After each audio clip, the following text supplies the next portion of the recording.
हमारी मांगे पुरी करो, हमारी मांगे पुरी करो.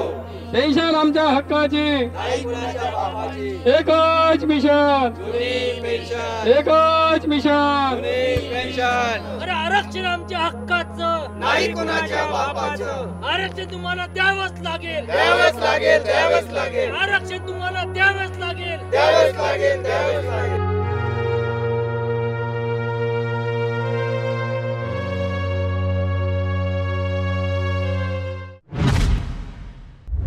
पिछले कई सालों से ये आंदोलन चलता आ रहा है। वैसा देखा जाए तो ये आंदोलन 70 के दशक में शुरू हुआ था, विदर्भ अलग होना चाहिए, और उसके पहले से ये आंदोलन चल रहा है। 1905 से आंदोलन चल रहा है, पर 70 के दशक में एक अच्छा उसका रुझाव आया था, एक अच्छी उसके पीछे मतलब चांसेस बहुत से थे विदर्भ अलग होने के, लेकिन उसके बाद भी नहीं हो पाया। और पिछले कई दिनों से जब हम देख रहे हैं कि जब सत्ता परिवर्तित हुई 2014 में, तो आपको लिखित तौर पर भी ये दिया गया था कि हम लोग सत्ता में आते ही विदर्भ अलग कर देंगे। लिखित तौर पर 500 रुपये के स्टैम्प पेपर पर आपको लिख के दिया गया था, जहाँ तक मुझे अंदाज़ा है। फिर भी आज तक विदर्भ अलग ना होने के पीछे की वजह क्या है? सत्ता और संपत्ति में दुर्गुण है। सत्ता और संपत्ति की बू किसी भी व्यक्ति या संस्था के नाक के पास लेके गए तो उसको सूंघने की दवा यानी क्लोरोफॉर्म देने की ज़रूरत नहीं पड़ती। भला ही ये प्रभु रामचंद्र का नाम लेके आए, ये भी इसको अपवाद नहीं रहे। इन्होंने कबूल किया था कि हम सत्ता में आए तो विदर्भ देंगे, इसीलिए हमें दिल्ली और गली की महाराष्ट्र की सत्ता दो। लोगों ने सत्ता दी, एक बार हुआ और दूसरे बार हुआ, अभी तीसरे बार है।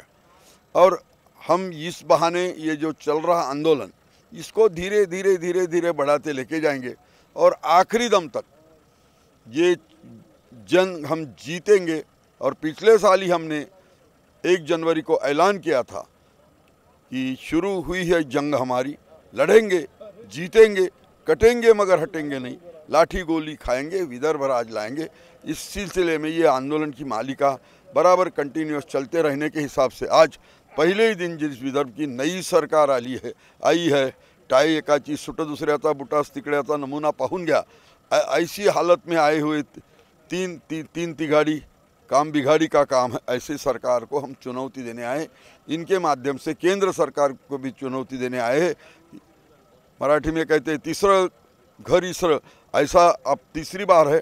आपको किसी भी हालत में किसी न डंके के चोट पर विदर्भ देना है। और विदर्भ राज आंदोलन समिति ने चंग बांधा है कि किसी भी हालत में विदर्भ राज लेके ही रहेंगे। सर, अगर हम लोग देखें कि बात अगर इतिहास की चलती है, तो अगर हम लोग देखते हैं कि झारखंड अलग हुआ, विदर्भ का आंदोलन उसके पहले से चल रहा है, उसके बाद में अभी हाल फिलहाल में तेलंगाना अलग हुआ, छत्तीसगढ़ अलग हुआ।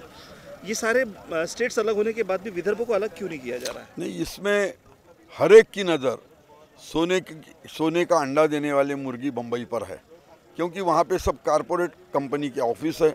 एक रात में 500,000 करोड़ का चंदा वही यही सिटी में होता है। हर एक को लगता है कि ये कंट्रोल होना चाहिए।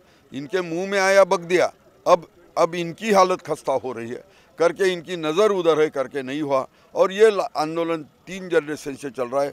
ये पनपा फिर कहीं ना कहीं कारण से दब गया, पनपा फिर किसी कारण से डाइवर्ट हो गया। तो ऐसी हालत में हम 12 साल से प्रयास कर रहे हैं और हम ये समय किसी भी हालत में विदर्भ लेके ही रहेंगे। जिन्होंने भी नहीं किया उन्होंने परिणाम भुगते हैं और वो भुगतेंगे, मगर राज मिला ना। और नई जनरेशन को हम ये कह रहे हैं आपके माध्यम से, इंसाफ की डगर पे बच्चों दिखाओ चल के, ये होने वाला राज ये राज है तुम्हारा, नेता तुम ही हो करके। क्योंकि विदर्भ फाइनेंशियली डूब गया है, बैंकरप्ट हो गया है। ब्रह्मदेव आया सीएम करके तो भी इसको बचा नहीं सकता। विदर्भ का राज के बगैर इनको कोई पर्याय नहीं है। तो क्या विदर्भ इस शीतकालीन अधिवेशन में इस विदर्भ के ऊपर कुछ निर्णय हो पाएंगे? नहीं, ये तो आर्टिकल 3 के तहत संविधान के ये पूरा अधिकार केंद्र सरकार का है। केंद्र सरकार का आंदोलन अभी केंद्र सरकार का अधिवेशन चल रहा है, विंटर सेशन। इसमें हम उम्मीद करते हैं कि वो इसको करे, नहीं तो अगले बजट सेशन के दरमियान हम कोई अच्छा अलग ढंग का आंदोलन करने का प्रयास करेंगे। क्या विदर्भ के लोगों को भी तेलंगाना जैसा बड़ा आंदोलन करना पड़ेगा जिसमें कुछ लोगों को शहीद भी होने की नौबत आई? तो शायद नहीं, ये तो जो बंदे यहाँ हाजिर है इनका कमिटमेंट है, ये किसी भी हालत में डेडिकेशन और डिवोशन से ये काम कर रहे हैं। एक देखो सर, हर सवाल का जवाब वक्त है। वक्त से पहले और मुकद्दर से ज़्यादा ज़िंदगी में कभी कुछ नहीं मिलता। श्रद्धा सबूरी, थोड़ा सा सब्र करना है, वेट वॉच एंड सी करना है, और सही समय पे ये आया तो अल्लाह जाने क्या होगा आगे। सर, खाजगी शाला शिक्षक संघ महाराष्ट्र राज्य, ये जो प्राइवेट एडेड जो स्कूल है उसका ऑर्गेनाइजेशन है। ये प्राइवेट स्कूलों को नॉन रिकॉग्नाइज्ड है? नहीं, रिकॉग्नाइज है। 100% ग्रांटेड स्कूल होती है। यहाँ सभी चीज़ें जो स्टेट गवर्नमेंट की होती है, ये सभी चीज़ें यहाँ हमारे प्राइवेट एडेड स्कूलों को दी जाती है। हमारा आंदोलन का विषय है कि आप कितना भी प्रयास कीजिए, हम भ्रष्टाचार करेंगे। ये एजुकेशन डिपार्टमेंट का एक स्लोगन है। अच्छा। वो स्लोगन है उससे बाज नहीं आ सकता। हम पिछले 10 सालों से संगठन की ओर से यह आंदोलन करते आ रहे हैं। आपको पता होगा कि ये जो एजुकेशन प्रणाली है उसमें एजुकेशन जो सेक्रेटरी के बाद में एजुकेशन आयुक्त करके जो कमिश्नर पोस्ट की गई है, तो एजुकेशन कमिश्नर पोस्ट ये बोले तो आईएएस ऑफिसर होता है। तो ये आईएएस ऑफिसर ने ये सब जो शिक्षण डायरेक्टर ऑफ एजुकेशन है, प्राइमरी और माध्यमिक, इनको कंट्रोल करने का काम करना चाहिए। तो हमारे जो काम होते हैं तो डायरेक्टर ऑफ एजुकेशन प्राइमरी और माध्यमिक ये दोनों करते हैं, लेकिन हर जगह बिना पैसे से काम होता नहीं। जैसे कि किसी का छोटा सा अप्रूवल रहा, किसी के पेंशन है, ग्रेजुएटी है, या किसी को साइनिंग अथॉरिटी है, या टीचरों का अप्रूवल है, या मेडिकल का क्लेम है, बिना पैसे से होता नहीं। यहाँ से जो यूओ ऑफिस है वहाँ से लेकर डिप्टी डायरेक्टर और डायरेक्टर तक बिना पैसे से काम होता नहीं। इसलिए हमने जो टाइटल दिया है हमारे आंदोलन का कि आप कितना भी प्रयास कीजिए, हम बिना भ्रष्टाचार किए रुकेंगे नहीं, ये स्लोगन है। और इनके खिलाफ हम खाजगी शाला शिक्षक संघ की ओर से आज आंदोलन कर रहे हैं। तो ये पर्टिकुलरली किसी एक शहर की बात कर रहे हैं या फिर पूरे महाराष्ट्र? नहीं, पूरे महाराष्ट्र की ये संगठन ऑर्गेनाइज महाराष्ट्र को ऑर्गेनाइज करती है। यहाँ पर इस आंदोलन में कुल कितने शहरों के लोग उतरे? यहाँ हम विदर्भ के हम पूरे जो संगठन के पदाधिकारी है वो यहाँ आए हुए हैं। तो क्या ये भ्रष्टाचार सिर्फ विदर्भ में ज़्यादा है या फिर पूरे महाराष्ट्र? नहीं, पूरे महाराष्ट्र में। हम पूरे एजुकेशन की बात कर रहे हैं तो पूरे महाराष्ट्र में जो एजुकेशन है तो बिना भ्रष्टाचार से धुला नहीं है, और यहाँ बिना पैसे से, बिना करप्शन से कोई काम होता नहीं है। तो क्या लगता है इस तरह के आंदोलनों से जो भ्रष्टाचारी लोग हैं उनके विचारों में कुछ परिवर्तन हो पाएगा? हो पाएगा, कर पाएंगे, क्योंकि हम टीचर लोग हैं। हम टीचर लोग यहाँ कोई भ्रष्टाचार कोई चांस नहीं है। हम बच्चों को पढ़ाने का यानी एक अच्छा काम कर रहे हैं और एक अच्छी एजुकेशन बच्चों को दे रहे हैं, तो हमको हमारा न्याय मिलना चाहिए। हम उसके लिए स्ट्रगल करेंगे। किस तरह का स्ट्रगल करेंगे? स्ट्रगल आंदोलन से अगर फर्क पड़ा होता तो पिछले 10 सालों से, आप ही का कहना है पिछले 10 सालों से आप आंदोलन कर रहे हैं, तो 10 सालों में आज तक तो फर्क पड़ा नहीं, तो क्या वाकई में इस तरह के आंदोलन का कोई फर्क हो सकता है? नहीं, फर्क होना ही पड़ेगा, आज नहीं लेकिन इसका उग्र हो सकता है। हम आंदोलन करते हैं, मोर्चे निकाले, हमने बहुत सारे ऐसे काम करके टीचरों को न्याय देने का काम किया है ना, आगे भी करेंगे, लड़ते रहेंगे, लड़ेंगे।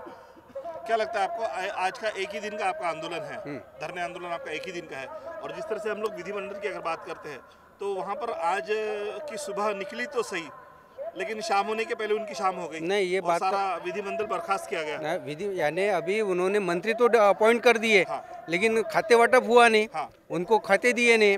तो अभी ये जो पुलिस के जो यहाँ का डिपार्टमेंट है, इन्होंने हमारे 5 लोगों का शिष्टमंडल, प्रधान सचिव जो एजुकेशन डिपार्टमेंट है वो वहाँ सचिवालय में गया है। हमारा वो डेपुटेशन वहाँ जाके हमारे 5 लोग वहाँ उनसे बात करेंगे। अब जब मंत्री अपॉइंट होगा उनसे बात करके ये सब उनके सामने हम बात रखेंगे। आपण ओल्ड पेन्शन करिता इथे बसलात. हो सर. पण जेव्हा सत्ता परिवर्तित झाली तेव्हा मला हे सांगण्यात आलं होतं की NPS न्यू पेन्शन स्कीम जी होती ती खूप जास्त प्रभावी होणार आहे. मग आता ओल्ड पेन्शनची गरज काय आहे? कारण बऱ्याचशा लोकांनी त्याचं समर्थन देखील केलं होतं की नाही आम्हाला न्यू पेन्शन स्कीम चालेल आम्हाला. बरोबर.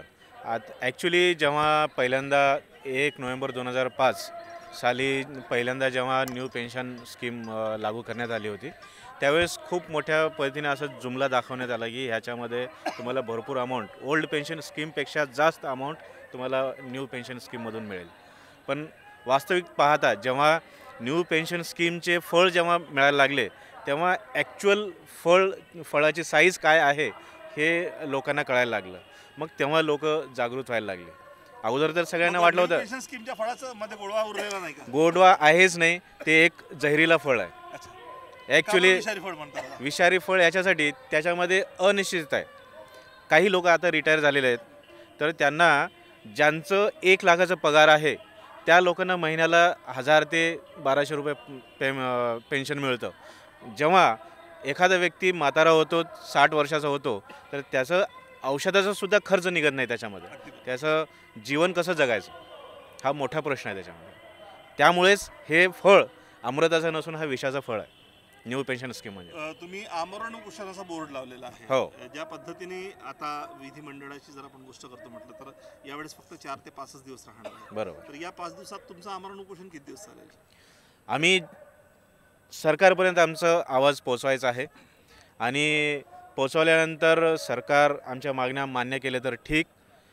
अदरवाईज आमचं संघटना असं विचारत आहे की लवकरात लवकर विधान भवनाला घेराव घालून आंदोलन करणार आहे. तुम्हाला परवानगी किती दिवसाची मिळालेली आहे उपोषणाची? यंदा आम्ही आमरण उपोषणाचं ॲप्लिकेशन दिलं होतं, पण CP साहेबांकडनं आम्हाला साखळी उपोषणाची परवानगी मिळालेली आहे आणि आजपासून साखळी उपोषणाची परवानगी मिळाली. आमरण उपोषण नाही असं म्हणायला हरकत नाही. हो. काय कारण असेल की CP साहेबांनी तुम्हाला उपोषणावरती आमरण उपोषणावरून साखळी उपोषणावर आणलं? आता त्यांच्यावरती कोणते दबाव आहेत त्याबद्दल मी काय दबाव आहे असं तुमचं? डेफिनेटली काहीतरी दबाव असतील, त्यामुळेच त्यांनी नाकारली. अदरवाईज आमरण उपोषण करणेसुद्धा हा आमचा मूलभूत अधिकार आहे. कुठेतरी तुम्हाला तुमच्या अधिकारापासून वंचित केलं जात आहे? हो, नक्कीच. हे ओल्ड पेन्शनसुद्धा मागणे हा आमचा अधिकार आहे, मूलभूत अधिकार आहे. ते सुद्धा आम्हाला मिळत नाही. तेच मूलभूत अधिकार मागण्यासाठीच आम्ही इथे आलेलो आहोत. सरकार उपोषण करू देत नाही. गव्हर्नमेंटची पॉलिसीच ती आहे आणि हायर एज्युकेशनबद्दल किंवा एज्युकेशनबद्दल सरकार उदासीन आहे. आम्ही मागच्या 10 वर्षापासून या गव्हर्नमेंटमध्ये पाठपुरवठा करता थकून गेलो, रिटायर झालो, काही लोक मरण पावले. आम्ही त्या स्थितीत आहोत. परंतु गव्हर्नमेंटची पॉलिसी एज्युकेशन डिपार्टमेंटबद्दल किंवा एज्युकेशन सिस्टीमबद्दल निगेटिव्ह आहे. त्यामुळे आम्हाला ही पोझिशन्स आलेली आहे. आम्ही कितीतरी वर्षापासून बसलेलो आहोत. मुद्दा सांगायचा म्हणजे 2001च्या पूर्वी जे नॉनग्रँटचं बेसिस होतं, त्या नॉनग्रँटच्या बेसिसमध्ये या कॉलेज जे होते ते नॉनग्रँटमध्ये नव्हतेच, परंतु त्यांना जाणून बुजून डावलण्यात आलं आणि सरकार बदलत गेले, मंत्री बदलत गेले, परंतु एज्युकेशन्सबद्दल यांची उदासीन धोरणामुळे आमच्यावर उपासमारीच्या पाळ्या आलेल्या आहेत. आता किती दिवस बस आमच्याकडे जे आहे ते PhD आहेत, नेटसेट आहेत, क्वालिफाईड आहेत. म्हणजे एज्युकेशन यांना करायचंच नाही. मग आम्ही क्वालिफाईड लोक जे आहेत तर आम्ही पकोडे तळायचे का? किंवा आमच्या ज्या लेडीज कर्मचारी आहेत तर त्यांनी 1500 रुपयावर जगायचं का? किंवा आम्ही शिकायचं नाही का? प्रधानमंत्र्यांनी सांगितलं ना, तो देखील एक रोजगार आहे म्हणून पकोडे तळणे. हे बरोबर आहे. तर त्यांची पॉलिसीच एज्युकेशनची नाही ना, त्यांची पॉलिसी मंदिराची आहे. मग आम्ही तिथे जाऊन का घंटा वाजवायच्या का? ही परिस्थिती आहे की भीक मागायच्या. मग आम्ही न शिकलेले बरे असतो. आणि त्याच्यामुळे गव्हर्नमेंटनं आता तरी जर एज्युकेशनमध्ये गेले तर मुलाचे भविष्य होतं. आमचं तर लॉसच झाला, आमच्या फॅमिलीचा लॉस झाला. आणि म्हणून किती अंत गव्हर्नमेंट पाहत आहे. आम्ही सांगू थकून गेलो, काही प्राध्यापक मरण पावले, आम्ही त्या मनस्थितीत आहोत. आणि त्याच्यामुळे गव्हर्नमेंटनं आता तरी काय करावं? आम्ही रस्त्यावर किती दिवस उतरायचं? 2-2 वर्ष आम्ही आझाद मैदानात ऊन पावसामध्ये लढलो, जसे निवेदन आले तसे आम्ही देत गेलो. परंतु गव्हर्नमेंटमध्ये यात बदल करणार नाही तर आम्हाला मरण्याशिवाय दुसरा पर्याय नाही. पण मृत्यू हे याचं सोल्युशन नव्हे ना. मग आम्ही काय अर्बन किंवा नक्सलाईट व्हायचं का? दुसरा पर्याय काय? जर आम्ही आंदोलन अशा प्रकारे केलं तशा प्रकारे टीका होते, मग आम्ही करायचं काय? मृत्यू जर नसेल तर काय लढायचं? आणि त्याच्यामुळे गव्हर्नमेंटला जर आपल्या देशाचा विकास करायचा असेल तर एज्युकेशन सिस्टीमकडे लक्ष देण्याचं गरजेचं आहे. परंतु गव्हर्नमेंटची जर पॉलिसी एज्युकेशन सिस्टीमकडे नसेल तर भविष्य नाईलाजाचे उद्ध्वस्त झाल्याशिवाय राहणार नाही. आम्ही तर झालो, परंतु देशही उद्ध्वस्त होईल, कारण गव्हर्नमेंटचं धोरण हे एज्युकेशनबद्दल शून्य आहे. पण काही लोक या जो विकास झालेला दिसतोय आपल्याला, म्हणजे जर आपण शहराची गोष्ट केली तर मोठमोठे रस्ते झालेले आहेत, मोठमोठे महामार्ग झालेले आहेत, मंदिरं झालेले आहेत, मोठमोठ्या शहरांची नावं बदललेली आहेत. एक मोठा वर्ग असाही आहे की जो या विकासाने समाधानी आहे. मी हे म्हणेन की विकास म्हणजे नेमकं काय? विकास म्हणजे फक्त रोड बनवणे म्हणजे विकास नाही. तुमच्या बुद्धीचा जर विकास होत नसेल तर त्याला विकासाला विकास म्हणता येणार नाही. जर तुम्हाला एज्युकेशनमध्ये विकास व्हायचा नसेल तर मग एखादी मूर्ती बांधून त्या सर्वांनी काय आपण भीक मागायचे किंवा पूजा करायचे? विकास कशाला म्हणता येईल? जर बुद्धिजीवी वर्ग विकास होईल, त्याचा विकास झाल्यानंतर तो समाजात जर चांगले मूल्य निर्माण करेल, लोकशाही प्रगट होईल, मुलं चांगल्या पदावर योग्य तो निर्णय घेतील, त्याला विकास म्हणायचा. नाली बांधणे म्हणजे विकास नाही. मंदिराने एवढा विकास झाला असता तर बाकीचे देश एज्युकेटेड किंवा अनएज्युकेटेड झालेले नसते. आणि त्याच्यामुळे आज जे कॉलेज इस्टॅब्लिश होतं ते कॉलेज बंद झालेले आहेत आणि गव्हर्नमेंटची पॉलिसी प्रायव्हेटलायझेशनची आहे. आणि प्रायव्हेटलायझेशन्समुळे गरीब वर्ग, गरीब मुलं शिकणारच नाही. प्राध्यापक तर झाले, संपलेच, परंतु मुले शिकणार नाही आणि सर्वांना निरसन करण्याचं गव्हर्नमेंटचं धोरण आहे. आमची ही मागणी आहे की कमीत कमी आमचे 78 जे कॉलेजेस आहेत तर त्या कॉलेजमध्ये 50,000 विद्यार्थी आहेत.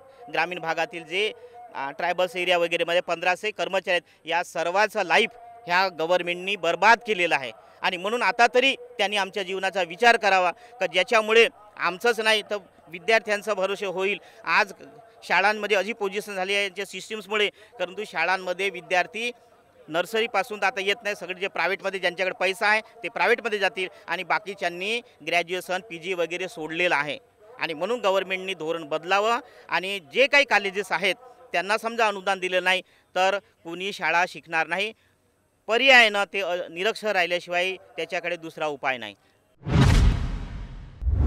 मधल्या काळात एक मोठं आंदोलन चाललं होतं जुन्या पेन्शनसाठी आणि सर्व महाराष्ट्रातले सर्व शासकीय कर्मचारी काही दिवसाकरिता त्यांनी कामापासून रजा घेतली किंवा आंदोलनात सहभागी झाले आणि कामावर रुजू झाले नव्हते.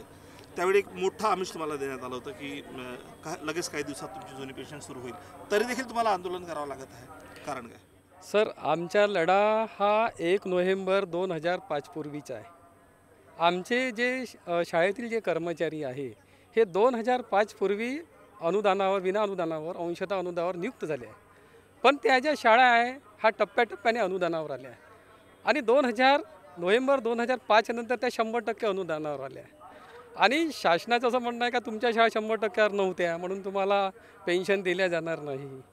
परंतु शासनाने जे पत्रक काढलं आहे त्याच्यामध्ये सांगितलेलं आहे त्यांनी की 2005 पूर्वी नियुक्ती असेल त्यांना जुनी पेन्शन लागू आहे, किंवा 2005 नंतर जरी नियुक्ती असेल परंतु 2005 पूर्वी जाहिरात दिली असेल, अधिसूचना जारी झाली असेल, त्यांनासुद्धा तुम्ही जुनी पेन्शन लागू करता. तर मग 2005 पूर्वी जे नियुक्त झालेले आहे 97, 98 पासून 99 पासून अनेक कर्मचारी शाळेमध्ये नियुक्त झाले आहे, त्यांच्या शाळा नंतर आलेल्या 100%, अशा संपूर्ण कर्मचाऱ्यांना जुनी पेन्शन लागू व्हावी ही अशी आमची मागणी आहे. विधानभवनामध्ये मागे शिंदेसाहेब मुख्यमंत्री होते त्यावेळेस त्यांनी म्हटलं होतं की आता 26,000 कर्मचारी राहिलेले आहे, हत्ती गेला शेपूट राहिला, हे त्यांनी शब्द म्हटला आहे आणि त्यांचे शब्द खरंच सत्य हो अशी आम्ही अपेक्षा पण करतो. पण सत्तेत मुख्यमंत्री या पदावर ते नाहीत ना. जरी मुख्यमंत्री नाही तरी त्यांनी जो शब्द दिला विधान असेंब्लीमध्ये तो शब्द त्यांनी पाळेल अशी आम्हाला अपेक्षा वाटते. महत्त्वाचं म्हणजे सर कसं आहे की आमचे जे 26,000 कर्मचारी त्यातले काही रिटायर झालेले आहे, काही मृत्युमुखी पडलेले आहे, कमीत कमी त्यांच्या परिवारांनासुद्धा कुठल्याही प्रकारचं अनुदान त्यांना मिळालं नाही, त्यांनासुद्धा सेवानिवृत्ती मिळायला पाहिजे. आज टापरे मॅडम आहे, आज सेवानिवृत्तीपूर्वी त्यांचा 1.5 लाख रुपये पगार होता, सेवानिवृत्तीनंतर त्यांना 0 मिळतो. म्हणजे त्यांनी आपला निर्वाह कसा करणार आहे? NPS देखील एक चांगली स्कीम होती ना. ही NPS आहे सर, पण ते 2005 नंतरच्या कर्मचाऱ्यांकरता. आम्ही 2005 पूर्वीचे आम्ही आमचे GPF सुरू होते आणि 2010पर्यंत 11पर्यंत आमचे GPF सुरू होते, 13-14पर्यंत आमचे सुरू होते आणि मधल्या काळामध्ये त्यांनी बंद करून दिले. पत्र पण नाही, कुठलंही काही नाही, तरी त्यांनी बंद केलेलं आहे. आमची हीच मागणी आहे की आमच्या ज्या नियुक्त्या 2005 पूर्वीच्या आहे आम्हा सर्व शिक्षक कर्मचाऱ्यांना जुनी पेन्शन लागू झालीच पाहिजे, ही आमची शासनाकडे मागणी आहे. कुठेतरी प्रधानमंत्र्यांनी मधल्या काळात एक विषय मांडला होता की शिक्षक हा म्हणजे कुठलं प्रोडक्शन करत नाही म्हणून त्यांना पेन्शनही नको. सर ती बाब कितपत योग्य आहे? सर, प्रत्येक नागरिक घडत आहे हा शिक्षक जेव्हा घडवतो त्याला. आज तुम्ही सुद्धा पत्रकार आहात, कुठेतरी शिकले आहात म्हणून तुम्ही पत्रकार झाला. आज पंतप्रधानसुद्धा झाल्या, कुठेतरी शिकलेले आहे. प्रत्येक नागरिक हा प्रायरीपासून म्हणजे प्रथम म्हणजे पहिलीपासून दुसऱ्यापर्यंत असा तो पायऱ्यापायऱ्यानं पुढे जातो आणि शिक्षण अति महत्त्वाचं आहे. हे तपस्या देखील केलेली आहे ना सर. सर, शिक्षणाशिवाय काय पर्याय असू शकते सर? डॉक्टर बनू शकते का कोणी? इंजिनियर बनू शकेल का?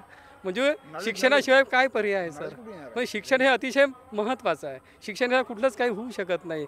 आणि आणि अशा अशा पवित्र ठिकाणी जर शिक्षक जर चांगलं पवित्र कार्य करत आहे, एक चांगला नागरिक घडवण्याचा प्रयत्न करत असतो, एक चांगला नागरिक घडवतो ना, अशा पवित्र शिक्षकांना जर शासन जुनी पेन्शन देणार नाही तर कसं होणार? खूप वर्षापासून मातंग समाजाच्या ज्या प्रलंबित मागण्या आहे त्या शासनाने लवकरात लवकर पूर्ण करायला पाहिजे. त्यापैकी प्रमुख मागणी म्हणजे न्यायमूर्ती अनंत बदर समितीच्या अंतिम अहवालाच्या अधीन राहून महाराष्ट्रात अनुसूचित जाती प्रवर्गात अबकळ उपवर्गीकरण करण्याचा अध्यादेश त्वरित संमत करावा आणि अनुसूचित जातीतल्या वंचित समूहांना न्याय देण्याचं काम सरकारने करायला पाहिजे अशी आमची प्रमुख मागणी आहे. अनुसूचित जाती प्रवर्गातील सर्व जातीची जनगणना प्राधान्य तत्वावर पूर्ण करण्यात यावी. अण्णाभाऊ साठे रिसर्च व ट्रेनिंग इन्स्टिट्यूट RTचे विभागीय स्तरावर व जिल्हा स्तरावर कार्यालय स्थापन करावे. अण्णाभाऊ साठे आर्थिक विकास महामंडळातील 10 लाखाच्या कर्ज रकमेपर्यंत सरकारी नोकर जमानतदार असण्याची जी अट आहे ती विनाविलंब रद्द करावी. महामंडळातील रिक्त पदांची त्वरित भरती करावी व त्यासाठी मातंग समाजातील युवकांना प्राधान्य द्यावे. अण्णाभाऊ साठे आर्थिक विकास महामंडळातून जेव्हा मातंग समाजाचे तरुण पोरं, शिक्षित पोरं बिझनेस उद्योगधंदा करण्याच्या अनुषंगाने जेव्हा तिथं जातात, 2 लाख रुपयाच्या कर्जासाठी शासकीय कर्मचाऱ्याची जमानतदार म्हणून आणा अशी ते अधिकारी अट ठेवतात आणि त्यामुळे त्या संधीचं, त्या लोनच्या सुविधा त्या उमेदवाराला भेटत नाही आणि तो निधी तसाच परत जाते. म्हणून ही जमानतदाराची, शासकीय जमानतदाराची अट तुरंत सरकारने बंद करायला पाहिजे. सामाजिक न्याय विभागाच्या अनुसूचित जातीसाठी असलेल्या सर्व योजनांमध्ये मातंग समाजातील लाभार्थ्यासाठी किमान 25% आरक्षणाची तरतूद करायला पाहिजे. कर्मवीर दादासाहेब गायकवाड सबलीकरण व स्वाभिमान योजनेअंतर्गत मातंग समाजातील लाभार्थ्यासाठी किमान 25% आरक्षणाची तरतूद करावी. रमाई आवास योजनेअंतर्गत शासन अनुदानामध्ये शहरी भागासाठी 5 लाख रुपये तर ग्रामीण भागासाठी 4 लाख रुपये अशी वाढ करून देण्यात यावी. वृद्ध कलाकार, मातंग समाजातील जे वृद्ध कलाकार आहेत त्यांना मानधन योजनेमध्ये मातंग समाजातील बँड कलाकारांचा समावेश करून देण्यात यावा. पोलीस विभागाअंतर्गत बँड पथक भरतीमध्ये जे मातंग समाजातील युवकांना प्राधान्य देण्यात यावे. कारण की बँड पथकामध्ये, पोलीस भरतीमध्ये जेव्हा आपण लोक घेतो त्या वाद्य कलाकारामध्ये मातंग समाजाच्या व्यक्तीलाच घेण्यात यावे आणि ती जी एक ही असते, शर्त असते की हा अट असते, मातंग समाजाचा हा कलाकार मोठ्या बँड पथकाकडून, जे महाराष्ट्रामध्ये बँड पथक आहे त्यांच्याकडून ते प्रमाणपत्राशिवाय इतर कुणालाही ते प्राधान्य देण्यात येऊ नये. मातंग समाज मधील हा वाद्य व्यवसाय हा परंपरागत व्यवसाय असून प्रामुख्याने या विद्यार्थ्यांना त्या भरतीमध्ये आरक्षण देण्यात यावं, प्राधान्य देण्यात यावं. प्रत्येक तालुका स्तरावर अण्णाभाऊ साठे भवनची स्थापना करावी व त्यासाठी निधीची तरतूद करावी. शासनाने आपल्या न्याय मागण्याची दखल घ्यावी. यासाठी अनुसूचित जातीमधील सर्वच उपेक्षित व वंचित जात समूहांनी या धरणे आंदोलनात उत्स्फूर्तपणे सहभाग घेतलेला आहे. ही गोष्ट आपण लक्षात घ्यायला पाहिजे आणि मातंग एकीकरण समितीच्या अनुषंगाने मागील कित्येक वर्षापासून आम्ही धरणे आंदोलन करीत आहे. या प्रमुख मागण्या मातंग समाजाच्या शासनाने दखलपात्र घेऊन तात्काळ त्याची दखल घेऊन त्या मान्य करायला पाहिजे अशी मातंग एकीकरण समितीच्या मागण्या आहेत. सर, कुठेतरी आपण इथे आरक्षणाची गोष्ट बोललात. एकीकडे देशात ज्या पद्धतीने एक वातावरण सुरू आहे की आरक्षणामुळे देश मागे येतोय आणि आपण आरक्षण मागता, तर ह्या दोन गोष्टी कशा जोडतील? साहेब, भारत देशाला स्वातंत्र्य झाल्यानंतर अनुसूचित जाती समूहावर जो 4000 वर्षापासून जो अन्याय अत्याचार सहन केला, आज आम्ही अनुसूचित जातीचे लोक संविधानानं दिलेल्या अधिकाराच्या अनुषंगाने आम्ही कुठेतरी समोर जाण्याचा प्रयत्न करत आहोत. परंतु तो 4000 वर्षाचा इतिहास पाहिला असता, 4000 वर्षाचा इतिहास पाहिला असता तर ह्या ज्या सुविधा मिळत आहे या काहीच नाही.